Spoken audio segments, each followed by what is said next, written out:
வணக்கம். இன்றைய முக்கிய நிகழ்வுகள். ட்ரோன் மூலம் தேர்தல் பறக்கும் படையினர் கண்காணிப்பு.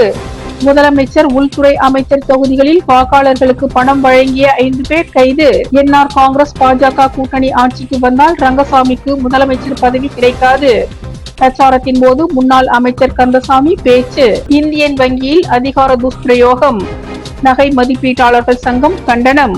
புதுச்சேரியில் ட்ரோன் மூலம் தேர்தல் பறக்கும் படையினர் நடத்திய சோதனையில் முதல் நாளில் முதலமைச்சர், உள்துறை அமைச்சர் போட்டியிடும் மண்ணாடிப்பட்டு மங்கலம் தொகுதியில் வாக்காளர்களுக்கு பணம் பட்டுவாடா செய்த 5 பேர் கைது செய்யப்பட்டுள்ளனர்.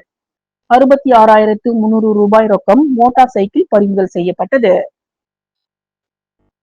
புதுச்சேரி சட்டமன்ற பொதுத் தேர்தல் 2026 தொடர்பாக மாதிரி நடத்தை விதிமுறைகள் அமல்படுத்தப்படுவதை உறுதி செய்ய புதுச்சேரியில் தேர்தல் துறையினரால் 30 சட்டமன்ற தொகுதிகளிலும் காரைக்கால், மாஹே மற்றும் யானாம் பகுதிகள் உட்பட ஆளில்லா வானூர்தி அடிப்படையிலான கண்காணிப்பு தொடங்கப்பட்டுள்ளது. முதல் நாளில் உள்துறை அமைச்சர் நமச்சிவாயம் போட்டியிடும் மண்ணாடிப்பட்டு சட்டமன்ற தொகுதிக்கு உட்பட்ட திருக்கனூர் கிராமத்தில் வீடு வீடாக பணம் கொடுப்பது ட்ரோன் கேமராவில் பதிவானது. உடனடியாக பறக்கும் படையினருக்கு தகவல் தெரிவிக்கப்பட்டது. தகவலின் அடிப்படையில் சிறப்பு நிர்வாக நடுவர் சம்பவ இடத்திற்கு விரைந்து சென்று சந்தேகத்திற்கு இடமாக சுற்றித் திரிந்த திருமாறன் வயது 36, சிலம்பரசன் வயது 34 மற்றும் டிலின் சக்கரவர்த்தி வயது 30 ஆகியோரை பிடித்தனர். அவர்களிடம் இருந்து 55,000 ரூபாய் பணம் பறிமுதல் செய்யப்பட்டது. இதேபோல முதலமைச்சர் ரங்கசாமி போட்டியிடும் மங்கலம் தொகுதியில் சந்தேகத்திற்கு இடமளிக்கும் வகையில் சுற்றிய ராஜேந்திரன் மற்றும் சுரேஷ் ஆகிய இருவரையும் பிடித்தனர். அவர்களிடம் இருந்து 8,700 ரூபாய் ரொக்க பணம், 2,000 ரூபாய் பணம் பறிமுதல் செய்யப்பட்டதுடன் PY01R 9869 என்ற பதிவு எண்ணுடைய இருசக்கர வாகனமும் பறிமுதல் செய்யப்பட்டது. சம்பந்தப்பட்ட நபர்கள் பறிமுதல் செய்யப்பட்ட பணம் மற்றும் வாகனத்துடன் காவல் நிலையத்தில் சட்டப்படியான நடவடிக்கைகளுக்காக ஒப்படைக்கப்பட்டனர். என்ஆர் காங்கிரஸ் பாஜக கூட்டணி கட்சி ஆட்சிக்கு வந்தால் ரங்கசாமிக்கு முதலமைச்சர் பதவி கிடைக்காது என முன்னாள் அமைச்சர் கந்தசாமி கூறியுள்ளார். ஏப்ரல் 9ஆம் தேதி நடைபெறுகின்ற சட்டமன்ற தேர்தலை முன்னிட்டு ஏம்பலம் தொகுதி கரிகலாம்பாக்கம் பகுதியில் 100க்கும் மேற்பட்ட பெண்கள் என்ஆர் காங்கிரஸில் இருந்து விலகி முன்னாள் அமைச்சர் கந்தசாமி முன்னிலையில் காங்கிரஸில் இணைந்தனர். அமைச்சர் கந்தசாமி பொதுமக்களிடம் பேசுகையில், பாஜக என்ஆர் காங்கிரஸ் கூட்டணி ஆட்சிக்கு வந்தால் லட்சிய ஜனநாயக கட்சியுடன் கூட்டு சேர்ந்து லாட்டரி சீட்டு சூதாட்டம் விடுதிகள் கொண்டு வருவார்கள். பாஜக கூட்டணி வெற்றி பெற்றால் ரங்கசாமிக்கு முதலமைச்சர் பதவி கிடைக்காது. ரங்கசாமி காங்கிரஸ் கட்சியில் இருக்கும் போதுதான் நிறைய நலத்திட்ட உதவிகளை கொண்டு வந்தார் என்றும், தற்போது உள்ள ஆட்சியில் எந்த ஒரு திட்டங்களையும் கொண்டு வர முடியவில்லை என்றும், மீண்டும் காங்கிரஸ் ஆட்சி அமைந்தால் ஏம்பலம் பகுதியில் 10 கோடி மதிப்பில் மகளிர் கல்லூரி கொண்டு வரப்படும். கரிகலாம்பாக்கம் பகுதியில் ஏழை எளிய மக்களுக்கு 10 ஏக்கரில் இலவச மனைப்பட்டா வழங்கப்படும் என்றும், மகளிருக்கு தங்கும் விடுதி கொண்டு வரப்படும் எனவும், கரிகலாம்பாக்கம் கோர்க்காடு பகுதியில் பால் உற்பத்தி நிலையம் அமைத்து 800 பேருக்கு வேலை வாய்ப்பு வழங்கும் திட்டம் கொண்டு வந்ததாகவும், நான் கொண்டு வந்த அனைத்து திட்டங்களும் கிடைப்பில் உள்ளதாகவும், எனவே புதுச்சேரி மாநிலத்தில் காங்கிரஸ் ஆட்சி மீண்டும் வந்தால் மீண்டும் நான் அமைச்சராக பதவி ஏற்பேன் என்றும், தொகுதி வளர்ச்சிக்காக நிறைய திட்டங்களை கொண்டு வருவேன் எனவும் வாக்குறுதி அளித்தார். தமிழ்நாடு பாஜக முன்னாள் தலைவர் அண்ணாமலை லட்சிய ஜனநாயக கட்சியின் தலைவர் ஜோஸ் சார்லஸ் மார்டின் அவர்களை ஆதரித்து ரோட் ஷோ நடத்தினார்.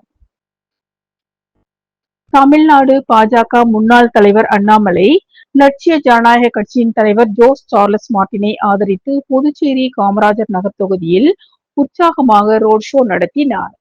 சாரம், வெங்கடேஸ்வரா நகர், ரெயின்போ நகர், கிருஷ்ணா நகர், எழில் நகர், செந்தாமரை நகர், சாமிப்பிள்ளை தோட்டம், சித்தானந்தா கோவில் வழியாக கருவடிக்குப்பம் சிவாஜி சிலை வரை இந்த ரோட் ஷோ நடைபெற்றது. முக்கிய வீதிகள் முழுவதும் ஊர்வலமாக சென்ற இந்த பிரச்சாரம் மக்கள் கவனத்தை பெரிதும் ஈர்த்தது. இந்த ரோட் ஷோவில் தேசிய ஜனநாயக கூட்டணியின் வேட்பாளராக போட்டியிடும் ஜோஸ் சார்லஸ் மார்டின் அவர்களுக்கு ஆதரவு திரட்டும் வகையில் பொதுமக்களை நேரடியாக சந்தித்து தர்பூசணி சின்னத்திற்கு வாக்களிக்குமாறு அண்ணாமலை கேட்டுக்கொண்டார். கட்சி தொண்டர்கள் மற்றும் ஆதரவாளர்கள் திரளாக கலந்து கொண்டு கோஷங்களை எழுப்பினர். ரோட் ஷோ நடைபெற்ற பகுதிகளில் மக்கள் ஆர்வமுடன் வீதியோரங்களில் திரண்டு நின்று அண்ணாமலை அவர்களுக்கு கையசைத்து வரவேற்பு அளித்தனர். பலர் மலர்கள் தூவி கை அசைத்து ஆதரவை வெளிப்படுத்தினர். பெண்கள், இளைஞர்கள் உள்ளிட்ட அனைத்து தரப்பு மக்களும் இந்த பிரச்சாரத்தில் உற்சாகமாக பங்கேற்றது குறிப்பிடத்தக்கது. மேலும் அண்ணாமலை அவர்கள் பேசுகையில், இளம் மற்றும் செயற்பாட்டு திறன் கொண்ட ஜோஸ் சார்லஸ் மார்டின் போன்றவர் காமராஜர் நகர் தொகுதிக்கு முன்னேற்றத்தை கொண்டு வருவார் என்றும், மக்கள் மாற்றத்தை விரும்பினால் தர்பூசணி சின்னத்திற்கு வாக்களித்து வெற்றி பெற செய்ய வேண்டும் என்றும் வலியுறுத்தினார். அப்போது அவர் மேலும் கூறுகையில், காமராஜர் நகர் ஒரு முக்கிய அரசியல் மையமாக மாறியுள்ளதாகவும், மக்களை நம்பி ஜோஸ் சார்லஸ் மார்டின் அரசியலுக்கு வந்துள்ளதாகவும், மாற்றத்தை உருவாக்க அவருக்கு ஆதரவு அளிக்க வேண்டும் என்றும், அவரது வெற்றி இளைஞர்களுக்கு நல்ல எதிர்காலத்தை உருவாக்கும் என்றார். பாஜக கூட்டணியில் எல்ஜேகே கட்சி முக்கிய பங்கு வகிக்கிறது என்றார். இதற்கிடையில் ஜோஸ் சார்லஸ் மார்டின் பேசுகையில், தான் அரசியலுக்கு வருவதற்கு முக்கிய காரணம் அண்ணாமலைதான் என்றும், தனக்கு ஐபிஎஸ் ஆக வேண்டும் என்ற ஆசை இருந்ததாகவும், ஆனால் மக்கள் சேவைக்காக அரசியலுக்கு வந்துள்ளதாகவும், கூட்டணி கட்சிகள் அனைத்தும் வெற்றி பெற்று வரலாற்று சாதனை படைக்க வேண்டும் என்றும் தெரிவித்தார். இந்த ரோட் ஷோவின் மூலம் காமராஜர் நகர் தொகுதியில் தேர்தல் பரபரப்பு அதிகரித்துள்ளதுடன், பொதுமக்களின் உற்சாகமான வரவேற்பு ஜோஸ் சார்லஸ் மார்டின் அவர்களுக்கு வலுவான ஆதரவை உருவாக்கியுள்ளது.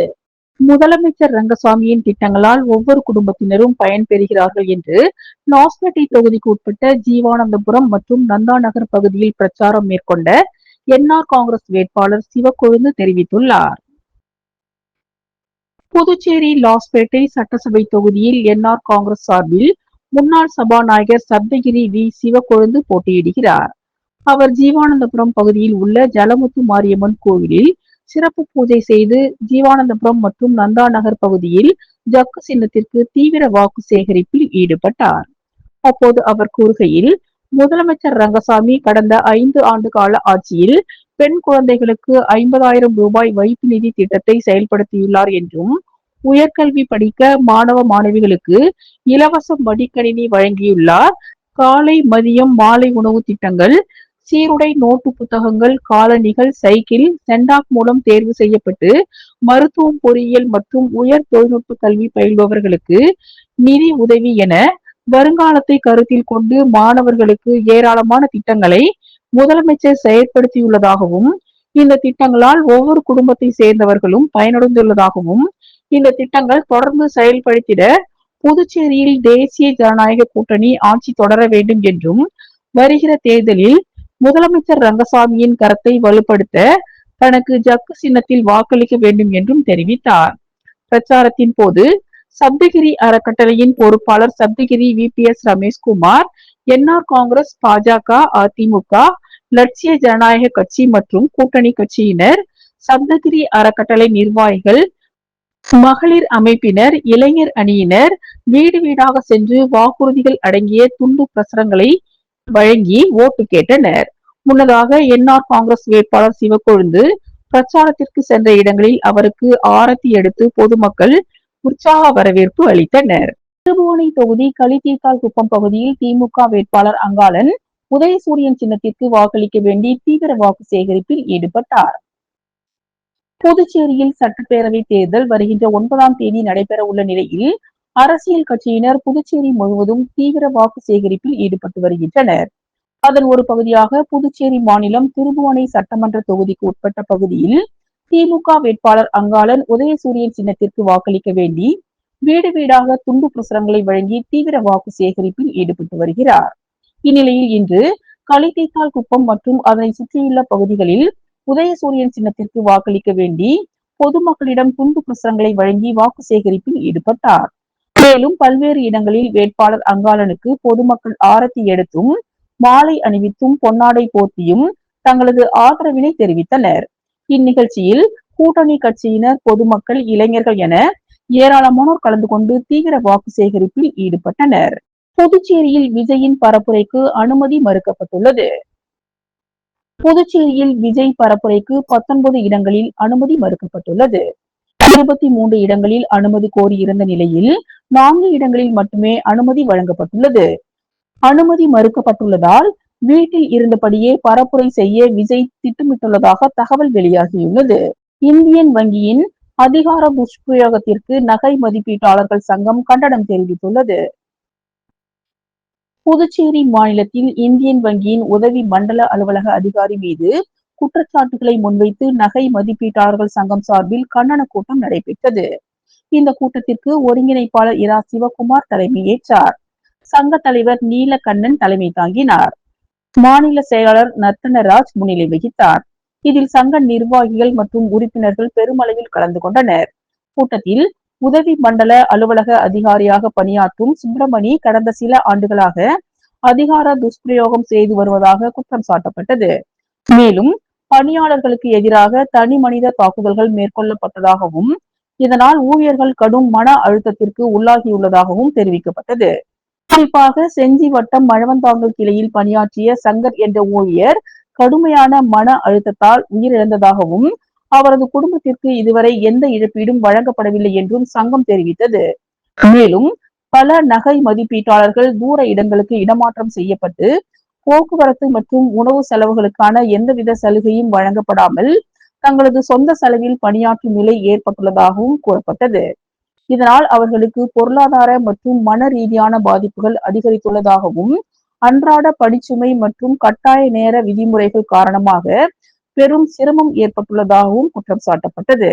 இந்த சூழலில் பணியாளர்களின் பாதுகாப்பை உறுதி செய்யவும் குற்றச்சாட்டுகளுக்கு உடனடி விசாரணை நடத்தி சம்பந்தப்பட்ட அதிகாரி மீது சட்ட ரீதியான நடவடிக்கை எடுக்கவும் பாதிக்கப்பட்டவர்களுக்கு நியாயம் வழங்கவும் சம்பந்தப்பட்ட அதிகாரிகளிடம் சங்கம் வலியுறுத்தியது. வில்லியனூர் சட்டமன்ற தொகுதிக்கு உட்பட்ட ஒதியம்பட்டு மற்றும் அதனை சுற்றியுள்ள பகுதியில் என்ஆர் காங்கிரஸ் கட்சி வேட்பாளர் ரவிக்குமார் ஜக்கு சின்னத்திற்கு வாக்களிக்க வேண்டி தீவிர வாக்கு சேகரிப்பில் ஈடுபட்டார். புதுச்சேரி மாநிலம் தேசிய ஜனநாயக கூட்டணியில் அங்கம் வகிக்கும் என்ஆர் காங்கிரஸ் கட்சி மற்றும் கூட்டணி கட்சியின் வேட்பாளர்களுக்கு ஆதரவாக புதுச்சேரியின் அனைத்து தொகுதிகளிலும் தங்கள் கட்சிக்கு வாக்களிக்க வேண்டி தீவிர வாக்கு சேகரிப்பில் ஈடுபட்டு வருகின்றனர். அதன் ஒரு பகுதியாக வில்லியனூர் தொகுதியில் அகில இந்திய என்ஆர் காங்கிரஸ் கட்சி வேட்பாளராக ரவிக்குமார் போட்டியிடுகிறார். இந்நிலையில் கூட்டணி கட்சிகளோடு வாக்கு சேகரிப்பில் ஈடுபட்ட ரவிக்குமார் வில்லியனூர் தொகுதிக்கு உட்பட்ட ஒதியம்பட்டு மற்றும் அதனை சுற்றியுள்ள பகுதிகளில் ஜக்கு சின்னத்திற்கு வாக்களிக்க வேண்டி வீடு வீடாக சென்று பொதுமக்களிடம் துண்டு பிரசுரங்களை வழங்கி என்ஆர் காங்கிரஸ் அரசின் சாதனைகளை எடுத்து கூறி தீவிர வாக்கு சேகரிப்பில் ஈடுபட்டார். வாக்கு சேகரிப்பின் போது வில்லியனூர் தொகுதி பாஜக துணைத் தலைவர் மற்றும் கேந்திர பொறுப்பாளர் தமிழரசன் ரவிக்குமாருக்கு ஆளுயர மாலை அணிவித்தும் பொன்னாடை போர்த்தியும் உற்சாக வரவேற்பு அளித்தனர். இதே போல பல்வேறு இடங்களில் ரவிக்குமாருக்கு ஆதரவாளர்கள் மாலை அணிவித்தும் ஆரத்தி எடுத்தும் வரவேற்பு அளித்தனர். உழவர்கரை தொகுதியில் சுயேட்சையாக சிலிண்டர் சின்னத்தில் போட்டியிடும் ஐஜி பிரபாதேவி வீரராகு மூலக்குளம் ஜே நகர் பகுதிகளில் வீடு வீடாக சென்று சிலிண்டர் சின்னத்திற்கு வாக்கு சேகரித்தார். புதுச்சேரியில் வரும் 9ஆம் தேதி சட்டமன்ற தேர்தல் நடைபெற உள்ள நிலையில் பல்வேறு வேட்பாளர்கள் தீவிர பரப்புரையில் ஈடுபட்டு வருகின்றனர். அந்த வகையில் உழவர்கரை தொகுதி அருண் சர்மா சேரிட்டபிள் டிரஸ்ட் அறங்காவலரும் சமூக சேவகருமான ஐஜி பிரபாதேவி வீரராகு சுயேட்சையாக உழவர்கரை தொகுதியில் போட்டியிடுகிறார். இவருக்கு சிலிண்டர் சின்னம் ஒதுக்கீடு செய்யப்பட்டுள்ளது. இந்நிலையில் இவர் மூலக்குளம் ஜே நகர் பகுதிகளில் வீடு வீடாக சென்று சிலிண்டர் சின்னத்திற்கு வாக்குகளை சேகரித்தார். அப்போது மக்களிடம் பேசுகையில் கடந்த 20 வருடங்களாக அருண் சர்மா தொண்டு நிறுவனம் சார்பில் உழவர்கரை தொகுதி மக்களுக்கு பல்வேறு நலத்திட்டங்கள் செய்து வருவதாகவும் மகளிர் அமைப்புகள் மற்றும் படிக்கும் மாணவ மாணவிகளுக்கு படிப்புக்கு தேவையான உதவிகள் செய்து வருவதாகவும் அதே போல தொடர்ந்து பல்வேறு நலத்திட்ட உதவிகள் செய்து கொடுப்பதாகவும் உறுதியளித்தார். புதுச்சேரியில் திமுக காங்கிரஸ் இடையே பரஸ்பர ஒற்றுமை இல்லாத நிலையில் தேர்தலில் போட்டியிடுவதாக அண்ணாமலை குற்றம் சாட்டியுள்ளார். புதுச்சேரியில் நடைபெற உள்ள சட்டமன்ற தேர்தலில் ராஜ்பவன் தொகுதியில் பாஜக சார்பில் மாநில தலைவர் ராமலிங்கம் போட்டியிடுகிறார். இந்நிலையில் ராமலிங்கத்தை ஆதரித்து தமிழக பாஜக முன்னாள் தலைவர் அண்ணாமலை திறந்தவெளி வாகனத்தில் பிரச்சாரம் மேற்கொண்டார். அப்போது பேசிய அவர் இந்திய கூட்டணிக்குள் ஒற்றுமை இல்லை என்றும் 30 தொகுதிகளில் பங்கீடு செய்து யார் எங்கே நிற்க வேண்டும் என்ற எண்ணம் இல்லாதவர்கள், மக்களின் பணத்தை சுரண்ட வேண்டும் என்று நினைப்பவர்கள், ரவுடிகள் அதிக அளவில் புதுச்சேரியில் காங்கிரஸ் ஆட்சியில் இருந்ததாகவும் தமிழகத்தில் இருந்து கூட ரவுடிகள் புதுச்சேரியில் தஞ்சம் புகுந்தனர் என்றும் ஆனால் ரங்கசாமி தலைமையில் நடந்த ஆட்சியில் ரவுடிகள் ஒடுக்கப்பட்டதாகவும் கூறினார். அரியாங்குப்பம் தொகுதியில் என்ஆர் காங்கிரஸ் கட்சி சார்பில் போட்டியிடும் வேட்பாளர் ஐயப்பன் வீடு வீடாக சென்று வாக்கு சேகரிப்பில் ஈடுபட்டார். அரியாங்குப்பம் தொகுதியில் தேசிய ஜனநாயக கூட்டணி என்ஆர் காங்கிரஸ் கட்சி சார்பில் போட்டியிடும் வேட்பாளர் ஐயப்பன் வேட்புமனு தாக்கலுக்கு பின் தொகுதியில் உள்ள கூட்டணி கட்சியை சேர்ந்த முக்கிய பிரமுகர்களை சந்தித்து வந்த அவர் இன்று அரியாங்குப்பம் பகுதியில் வீடு வீடாக சென்று பொதுமக்களை சந்தித்து ஜக்கு சின்னம் அச்சடிக்கப்பட்ட துண்டு பிரசுரங்களை வழங்கி ஜக்கு சின்னத்திற்கு வாக்குகளை சேகரிக்க தொடங்கினார். அவருக்கு பொதுமக்கள் பொன்னாடை போர்த்தி வரவேற்பு அளித்தனர். மேலும் இந்த வாக்கு சேகரிப்பின் போது தேசிய ஜனநாயக கூட்டணியில் இடம்பெற்றுள்ள என்ஆர் காங்கிரஸ் மற்றும் அதிமுக உள்ளிட்ட கூட்டணி கட்சிகளின் நிர்வாகிகள், பொறுப்பாளர்கள், இளைஞர்கள், பொதுமக்கள் கலந்து கொண்டு ஜக்கு சின்னத்திற்கு வாக்குகள் சேகரித்தனர். ப்ளூ பிளாசம் சர்வதேச மழலையர் பள்ளி ஆண்டு விழா சிறப்பாக கொண்டாடப்பட்டது. புதுச்சேரி தட்டாஞ்சாவடி விவிபி நகரில் உள்ள ப்ளூ பிளாசம் சர்வதேச மழலையர் பள்ளி ஆண்டு விழா நடைபெற்றது. விழாவிற்கு பள்ளி தாளாளர் சரோஜ் பூரணி தலைமை தாங்கி வரவேற்புரை நிகழ்த்தினார். சிறப்பு விருந்தினராக நற்பவி வித்யாலயா பள்ளி தாளாளர் காயத்ரி தேவி ஆத்மலிங்கம் மற்றும் புதுச்சேரி சிறைத்துறை கண்காணிப்பாளர் பாஸ்கரன் ஆகியோர் கலந்து கொண்டு பல்வேறு போட்டிகளில் வெற்றி பெற்ற மாணவர்களுக்கு பரிசுகள் மற்றும் கேடயம் வழங்கி சிறப்புரையாற்றினர். விழாவில் மாணவர்களின் பல்வேறு கலை நிகழ்ச்சிகள் நடைபெற்றன. விழாவின் ஏற்பாடுகளை அந்த பள்ளி ஆசிரியர்கள் செய்திருந்தனர். விழாவில் மாணவர்கள், பெற்றோர்கள் பலர் கலந்து கொண்டு சிறப்பித்தனர். SSMS அறக்கட்டளை செயலாளர் சரண் நிறைவாக நன்றி கூறினார். இத்துடன் இன்றைய நிகழ்வுகள் நிறைவடைந்தன. வணக்கம்.